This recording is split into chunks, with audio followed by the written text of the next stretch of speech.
darbie klausītāji un skatītāji! Mani sauc Elīna Varpļevska, un esiet sveicināti raidierakstā Inovācijas veselībā rudens sezonā.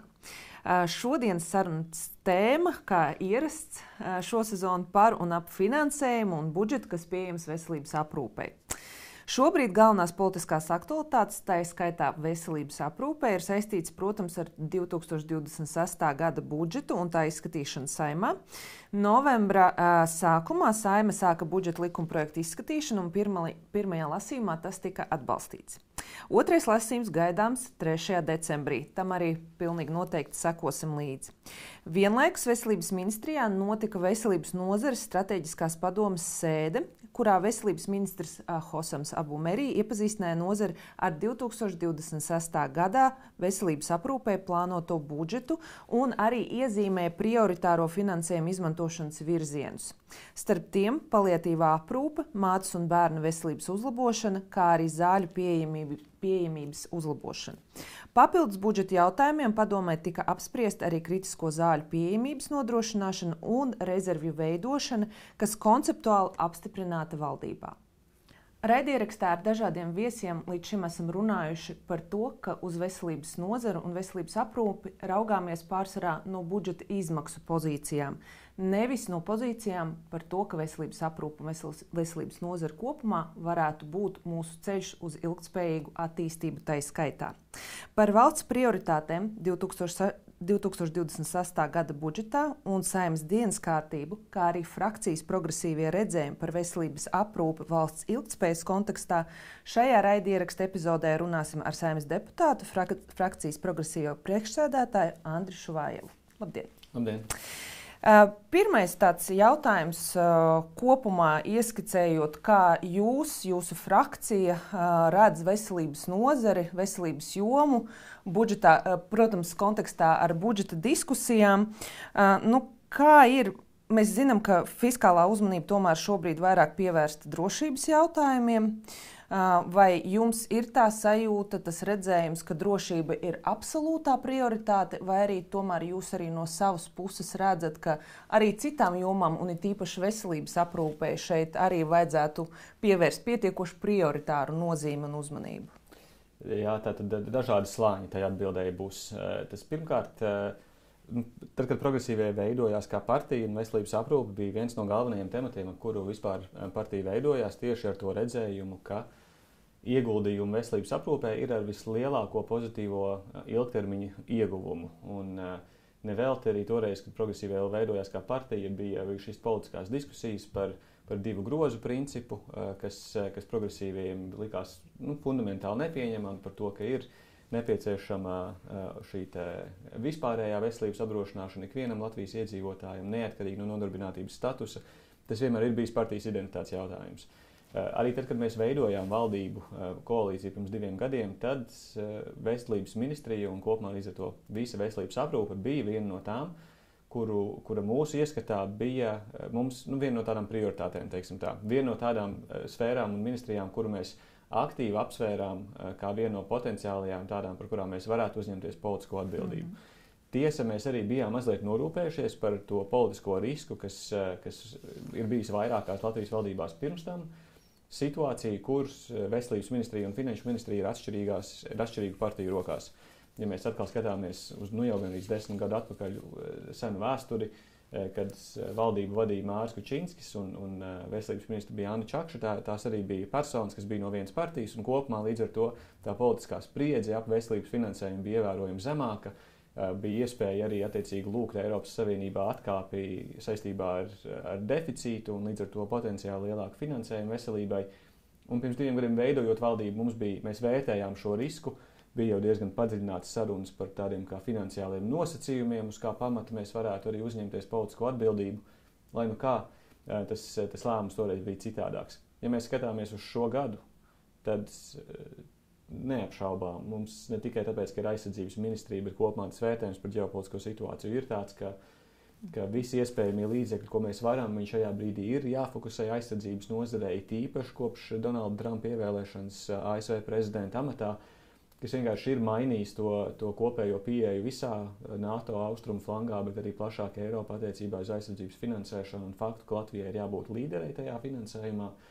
politiski tas neizbēgami nozīmē mazākas iespējas citām nozarēm. Mēs to esam ārkārtīgi jutuši. Un, protams, arī fakts, ka mēs neesam politiski tiešā veidā atbildīgi par veselības ministriju, arī vienmēr mums rada to dinamiku, kur mēs jūtam, mums primāri ir jāaizstāv tās nozares, kurām mums ir politiska atbildība, kas ir aizsardzība, satiksme un kultūra, bet mēs nekad neaizmirstam šo mūsu politisko identitāti, kas saistās ar veselību.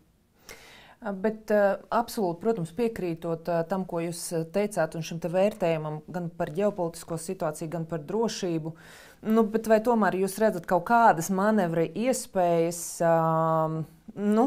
tajā top trīniekā vismaz to veselības nozari, nesakot, ka varbūt viņi šobrīd nav, bet varbūt dažreiz rodas tā sajūta, piemēram, cilvēkiem skatoties no malas, kā veidojas šis te budžets, kā veidojas finansējuma pārdala, pēc kādiem argumentiem un kādiem principiem. Vai tomēr būtu kaut kāda iespēja nedaudz mainīt šo skatījumu, jo mēs iepriekš arī diskutējām ar citiem viesiem par to, ka varbūt uz veselības nozari jāskatās kā uz ieguldījumu, nevis kā atkal uz šīm te izmaksām. Ja mēs tam pieejam vairāk no tāda varbūt uzņēmējdarbības perspektīvas pat. Jā, varbūt arī šeit tieši sākot ar to pēdējo jautājumu par to, ka veselības aprūpes izdevuma pozīcija budžetā ir uzlūkojuma kā ieguldījumi. Pavisam noteikti te jau ir pat varbūt mazliet grūti atcerēties, kā tas bija pirms kādiem 10-15 gadiem, vai tādi politiskie argumenti par to, ka ieguldījumi, par to, ka izdevumi veselības aprūpē patiesībā ir jāuzlūko kā ieguldījumi, cik liels politiskais atbalsts šādiem argumentiem bija, gan pašu politiķu vidū, cik lielā mērā viņi paši viņus izmantoja, un līdz ar to, cik lielā mērā sabiedrības vidū. Varbūt es tiešām kļūdos, varbūt es esmu neobjektīvs šajā visā, bet man ir diezgan tāda liela pārliecība par to, ka patiesībā progresīvie bija tieši tieši tas politiskais spēks, kurš visaktīvāk sāk runāt par tādām lietām kā investīcijas cilvēkos, kas varbūt ir mazliet tādas, tā ir politiskā retorika, protams, bet viņa tajā politiskā retorikā aiz sevis slēpj daudz dziļāku domu. Un šajā brīdī runāt par investīcijām cilvēkos, par ieguldījumiem veselības aprūpē, kā ieguvumiem galu galā jau ir daudz vieglāk nekā tas bija pirms 10 gadiem manā ieskatā. Un mēs redzam, ka daudz citas partijas arī to dara. Ja mēs paskatāmies uz premjeru un viņas retoriku, viņi arī runās par investīcijām cilvēkos. Un manā ieskatā pirms 10-15 gadiem mēs uz neko tādu pat cerēt nevarējām. Līdz ar to tas vien jau parāda to, ka tā politiskā domāšanas maiņa ir notikusi, un tas nenoliedzami arī atvieglo tās sarunas šajā brīdī par to, kādā veidā plašāk finansēt veselības aprūpi. Ja mēs runājam šajā brīdī un šajā 28. gada budžetā par to veselības aprūpes lomu tajā budžetā, tur nevajag, es uzskatu, nevienam politiķim nevajag izlikties. Veselības aprūpe nav starp top 3 prioritātēm. Mazliet konteksts, kāpēc tā. Tad, kad šī valdība tika izveidota, tad tas bija arī progresīvo savā ziņā nosacījums par to, ka ejot katrā budžeta gadā, mēs vēlamies novienoties par skaidrām 3 prioritātēm, neskatoties uz tām partijiskajām piedrībām ministrijās. Un toreiz pirms 2 gadiem tā arī bija. Mēs pateicām veselība, izglītība un, protams, arī aizsardzība tajā brīdī bija. Un viss tas maksimālā, gan arī fiskālā telpa, kas mums bija, visa aizgāja tieši šīm izdevuma pozīcijām. Un mums tur pārmeta par to, ka mēs necīnījāmies par satiksmu un kultūru un pamatoti pārmetumi no nozares, bet, manuprāt, tā bija tā politiskā, ir svarīgi politisko izšķiršanos veikt, tās izvēles veikt, tad to var arī kopēji aizstāvēt to visu. Pagājušajā gadā tās bija pozīcijas, kas saistījās ar iekšlietu resoriem, kas bija ilgstoši savā ziņā atstātas novārtā un, manuprāt, pietiekami apjomīga arī nodokļu reforma. Un savukārt šogad tās prioritātes diezgan ātri izkristalizējās kā tādas, kas būs saistītas ar programmu skolā un izglītību un ar demografiju. Un jautājums par to veselības lomu tajā visā, jo, lai arī nav nevienam šaubu, veselība šajās politiskajās diskusijās regulāri bija uz galda kā jautājums, kuru vajag risināt. Iemesls, kāpēc viņi nav risināti, manā ieskatā, ir tāds plašākais, tas makroekonomiskais konteksts, kurā mēs esam. Brīdī, kad valstī nav izaugsmes, un tā izaugsme nav ilgstoši bijusi, un līdz ar to tie brīvie līdzekļi ir neizbēgami daudz mazāki, nekā viņi varētu būt. Politiķiem ir 3 izvēles, kā tu vari rīkoties. Viens, tu vari palielināt parādu, ko mēs izdarījām, lai nofinansētu aizsardzību. Otrs, tu vari ļoti būtiski samazināt izdevumus citās sfērās, ko mēs īsti neizdarījām. Trešais, tu vari celt nodokļus. Ir skaidrs, ka tādā priekšvēlēšanu gadā šī vēlme mazināt izdevumus sastapās ar zināmiem ierobežojumiem diezgan ātri. Vēlme celt nodokļus būtiski priekšvēlēšanu gadā ir droši vien neprāts. Tā ir. Jūs jau iezīmējāt šo te savas partijas šo vērtību kompasu, kaut kādu orientieri. Ja mēs nedaudz varbūt iedziļinamies tajā pieejamā veselības finansējumā, pēc jūsu uzskatiem, kas tad būtu tā taisnīgā pārdale pieejamā veselības finansējuma, kā varbūt šie principi par taisnīgumu, vienlīdzību, kā viņi varētu izpausties, respektīvi, vienkāršojot jautājumu, veselības aprūpē, kas būtu tās primārās lietas, uz ko mums būtu jāfokusēs, lai panāktu šo te taisnīgāku, vienlīdzīgāku finansējumu pārdali? Ir viens brīdis, kurā tas veselības aprūpes finansējums kļūst ārkārtīgi, tā struktūra kļūst ārkārtīgi sarežģīta priekš gan parastā cilvēka, gan noteikti arī priekš tāda parastā vidējā politiķa. Man jāatzīstās, tā skaitā mani. Bet viena no mūsu prioritātēm politiskajām, kas bija pēdējos 2 gados, bija šis jautājums par veselības apdrošināšanas fondu. Tādu, kas ir, kur Nacionālais veselības dienests kļūst faktiski par neatkarīgu iestādi un līdz ar to ar iespēju plānot savus pakalpojumus, savas investīcijas ilgtermiņā. Jo šobrīd tas nav iespējams un atkal tādā ļoti vienkāršā valodā mēģinot skaidrot to, jo politiķi arī nenodarbojās, manuprāt, ar šī jautājuma skaidrošanu. Tā galvenā problēma ir, ka viss veselības aprūpes nozare valsts pusē, viņiem ir ārkārtīgi sarežģīti plānot ilgtermiņa investīcijas, jo viņiem tas finansējums kļūst drošs un stabils tikai tad, kad ir pieņemts budžets. Un jautājums, vai to var mainīt, un tajā ziņā daudz tiek piesaukt Igaunija, tajā ziņā Igaunija ir piemērs, jo šāds neatkarīgs fonds sniedz to iespēju plānot pakalpojumus ilgtermiņā, plānot iespējams kaut kādas inovācijas saistībā ar pakalpojumiem, eksperimentēt un tā tālāk. Tā lielā būtiskā izšķiršanās, kas diemžēl nav notikusi, un par to ir tiešām ārkārtīgi žēl, jo, manuprāt, šī bija viena no valdībām un koalīcijām, kur vēl varēja to izdarīt. Dažādu iemeslu dēļ tas gal galā nenotika. Bija tas, ka lai izveidotu tādu fondu, tas sarežģītais politiskais lēmums ir lemt par to, kuri, piemēram, konkrētie nodokļi tiks piesaistīti tam fondam.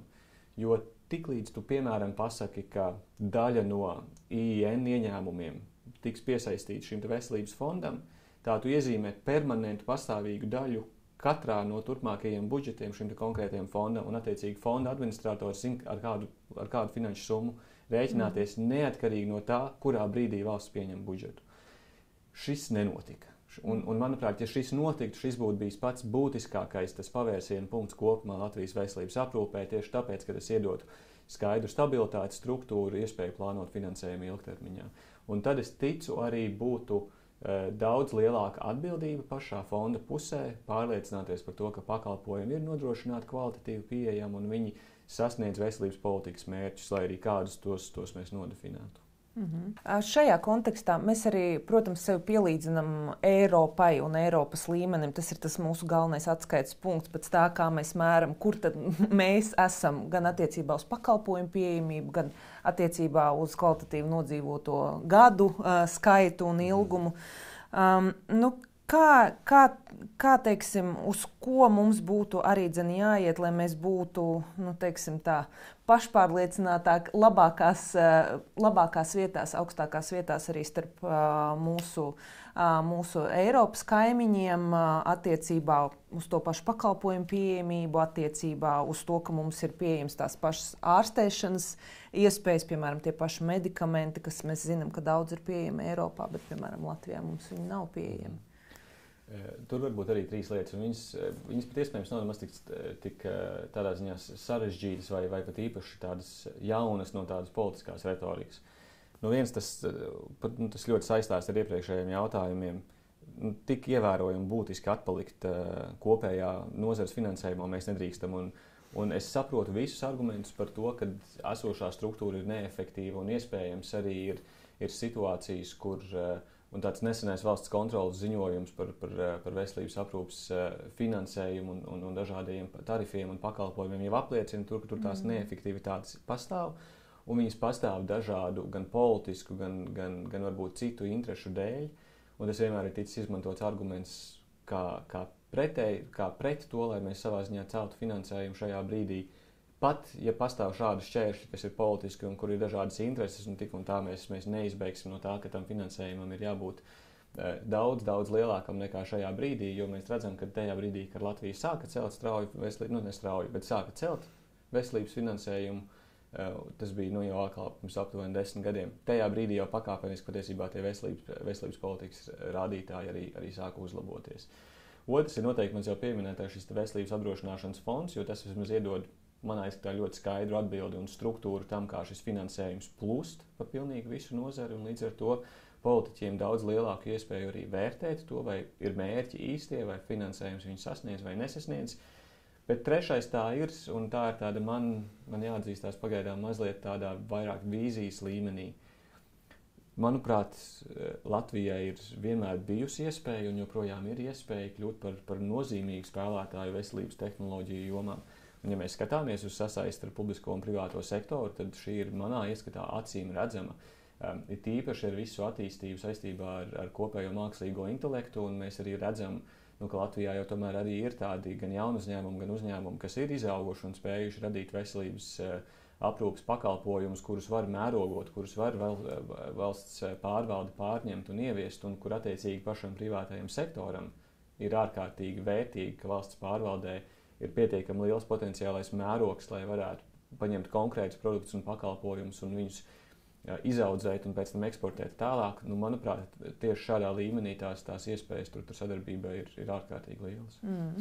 Minējāt mākslīgo intelektu, nedaudz jau patiesībā mēs varētu pieskarties pēdējiem jautājumam, kas man bija, bet jau esam sākuši par šo runāt, par inovācijām un tieši tā skaitā arī par mākslīgā intelekta izmantošanu, un droši vien šeit arī ir vietā saruna par datiem, par datu aizsardzību un par patiesībā par ārkārtīgi daudziem riskiem, kurus, man liekas, mēs labi, ka mēs viņus apzināmies, kas nāk līdz ar tādu ārkārtīgi inovatīvu un datos balstītas vides izveidi.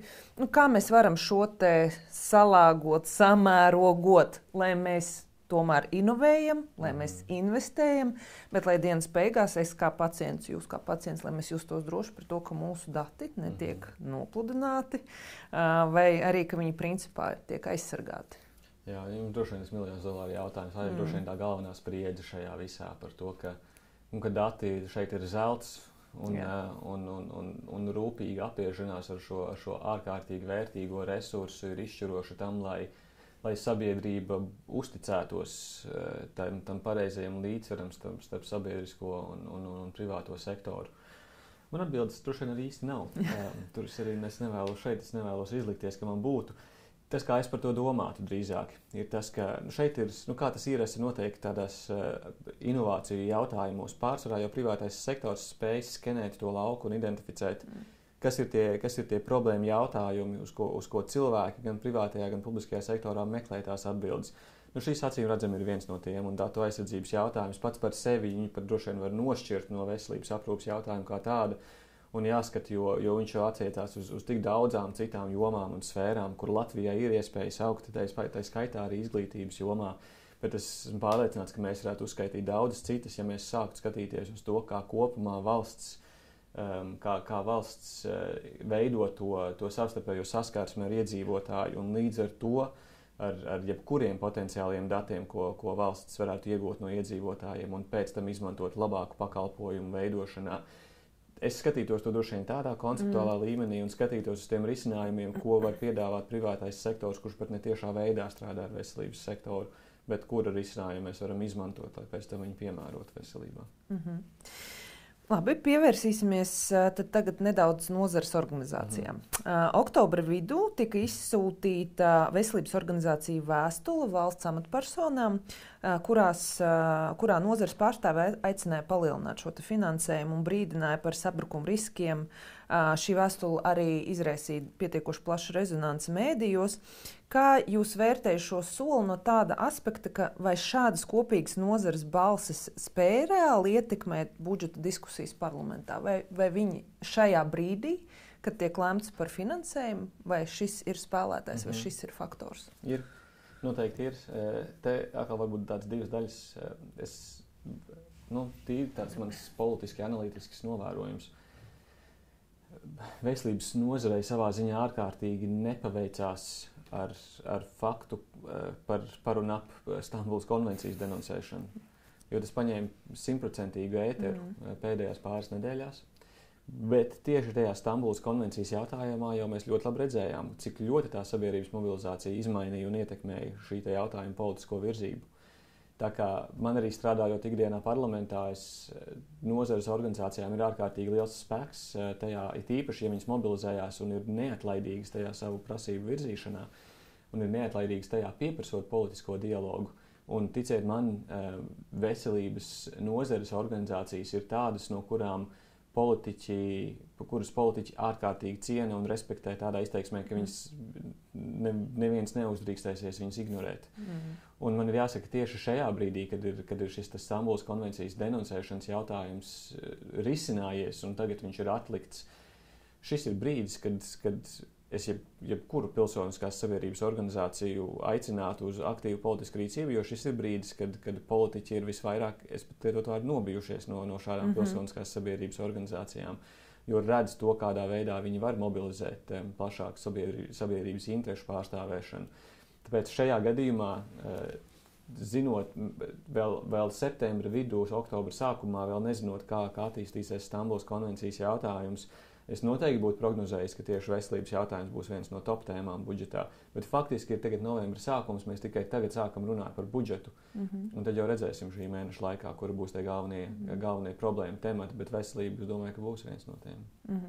Jā, man liekas, ļoti pareizi arī iezīmēt, ka laikam šoreiz nepaveicās ar to kopējo politisko kontekstu un patiešām konvencijas jautājums pārņēma visu, gan sabiedriskās, gan politiskās debatas dienas kārtību. Bet, ja mēs padomājam par tādiem normāli apstākļiem, skaidrs ir, ka šīm nozares organizācijām ir jākonkurē ar citu nozaru organizācijām arī par šo ētera laiku.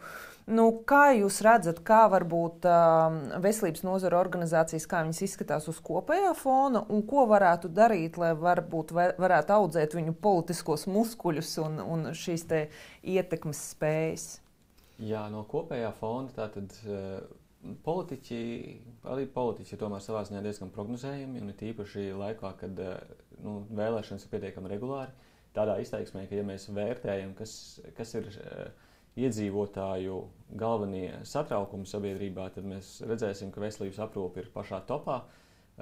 Tur varbūt atsevišķos rādījumos atšķirsies, saistīsies, daži būs ar dzīves dārdzību drīzāk. Jebkurā gadījumā veselības aprūpe būs tur augšā, un tas neizbēgami forsē šo jautājumu arī politiķu dienas kārtībā, jo daži politiķi, vai es pat neteiktu daži politiķi, kopumā tas politiskā pieeja jau savā ziņā ir diezgan vienkārši. Tev ir svarīgi, ka tev ir savas ideoloģiskais redzējums, ir svarīgi, ka tev ir sava komanda ar cilvēkiem, un tu spēj, un tu pārstāvi kaut kādas noteiktas intereses, kuras cerams ir pietiekami skaidras un atklātas. Bet tajā pašā laikā, jebkurš politiķis vienmēr skatīsies uz to, kas ir intereses, kas ir plašākai sabiedrībai. Un tā kā veselības aprūpe būs tur, un tā kā veselības nozares organizācijas ir, manuprāt, pārsvarā pietiekami klātesošas lēmumu pieņemšanā, tad līdz ar to viņām automātiski ir daudz lielāks svars nekā jebkurai citai nozarei, kas iestāsies un runās par tēmu, piemēram, man jāmin tādas pretēji piemēri, jebkuras asociācijas, kas pārstāvēs, piemēram, tabaks ražojums, beztabaks ražojums un tā tālāk, neizbēgami tur tā sabiedrības interese vai gatavība aizstāvēt šo organizāciju tēmas būs daudz mazāk nekā veselības tēmas. Līdz ar to tur tā atšķirība vienmēr noteikti būs. Attiecībā uz to, ko darīt labāk un kā labāk pārstāvēt savas intereses, grūti atbildēt. Viens ir spēja, un varbūt šajā brīdī es spriežu ārkārtīgi esot šīs konvencijas kontekstā, iespaidā, tā spēja nodrošināt, ka cilvēki ir ielās un cilvēki ir pie parlamenta un tur stāv, nenovērtēt to par zemu. Tas ir tas, ko visvairāk jūt, tas ir tas, kas izraisa rezonanci, tas ir tas, kas atspoguļojas mēdījos, tas, par ko politiķiem jautā līdz ar to žurnālisti un kur tev neizbēgami ir jābūt atbildēm un tādām, kas ir pietiekami kompetentas, lai tu neizskaties vienkārši muļķīgi sabiedrības priekšā runājot par šādām tēmām. Bet, un šāda tipa akcijas, kas ir pietiekami radošas un izpelnīties uzmanību, ir svarīgas. Bet otrs, jebkurā gadījumā, ir tāda spēja Jo veselības nozaru pārstāvjiem viņi savā ziņā spēlē tādu politisku spēli, jo viņi tomēr runā ar politiķiem par politiskiem jautājumiem. Un līdz ar to tās politiskās prasmes arī ir nepieciešamas. Skaidrs, ka ir nepieciešama pirmkārt svarīga dziļa kompetence tajā konkrētajā jautājumā, bet arī spēja apzināt to politisko lauku, kurā ir paši politiķi, lai tu varētu piedāvāt risinājumus, kurus tu zini, kuri ir iespējami patiesībā. Jo nav jau tā, ka tas ir tik grūti uzminams, kas ir konkrētie apstākļi, kas katru politiķu motivē rīkoties vienā vai otrā veidā. Un ja tu apzinās, un ja ar to var manevrēt un spēlēt, tad tā ir ļoti liels iegūms.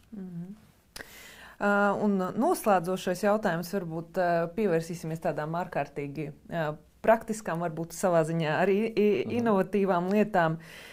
Nu, ja raugāmies nedaudz tā kreatīvāk patiešām, izņemot to tradicionālo valsts budžeta ceļu, kuru jūs vēl saskatāt, kā veselības nozare varētu gūt papildus finansējumu. Mēs, piemēram, daudz esam, man liekas, ļoti pietiekuši ilgu laiku jau runājuši par speciāliem nodokļiem, vai tas būtu uz cukurotu pārtiku ēdieniem, vai tas būtu alkoholam, kas tiek novirzīts specifiski pēcāk veselības budžetā. Tie vērtējumi par to, cik tas būtu efektīvi vai mazāk efektīvi arī, protams, atšķiras. Bet kur tad būtu tie tradicionālie vai mazāk tradicionālie ceļi, kā iegūt papildus finansējumu? Tāda varbūt prognozējuma atbilde no manis būtu, ka pirmkārt jau vispārējā nodokļu sistēma un līdz ar to tādi pamatnodokļi ir manā ieskatā tas galvenais ceļš jebkurā gadījumā. Un progresīvie līdz ar to vienmēr iestāsies par daudz progresīvāku nodokļu sistēmu, kas attiecīgi vienkārši ļauj palielināt kopējos budžeta ieņēmumus. Un mēs to vēlējāmies darīt pagājušajā gadā, kad gāja šī nodokļu reforma. Mēs viņu būtu redzējuši vēl daudz progresīvāku tādā izteiksmē, ka turīgajiem maksāt lielākus nodokļus nekā līdz šim, jo mēs redzējām, ka ilgtermiņā tas var sekmēt tomēr arī lielākus kopējos valsts budžeta ieņēmumus.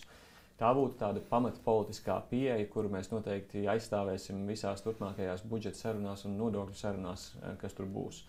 Bet tā kā mēs ieejam arī lēnā garā priekšvēlēšanu laikā, tad tas, ko es teiktu ikvienam nozares pārstāvim, ir stājieties partijās un kandidējiet vēlēšanās, jo citādāk tie cilvēki, kas pie galda aizstāvēs nozares intereses, viņi arī nebūs. Ir atsevišķi cilvēki, kam tā ir primārā profesionālā rūpe un ilgstošs ceļš bijis, lai līdz tam nonāktu. Tādu jau nav patiesībā diezgan daudz partijās, tādi, kas saprot to tēmu un tādi, kas ir pietiekami šajā ziņā moderni domājoši par to, kas ir šīs nozares iespējas nākotnē un kā valstī ir jātiecās pret to. Viens ir būt pārstāvniecības organizācijās, kuras noteikti vajag, bet otrs ir apdomāt tomēr to soli iet, teiksim, tajā otrajā pusē un paskatīties uz to visu situāciju no valsts pārvaldes puses, no konkrēti ministriju puses un politisko partiju puses.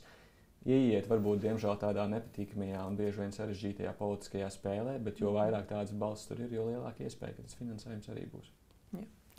Labi, Andri, saku jums liels paldies par sarunu, vēlu veiksmi un izturību un pacietību tālākās budžeta debatēs. Šis bija raidieraksts Inovācijas veselībā, uz tikšanos nākošajā reizē.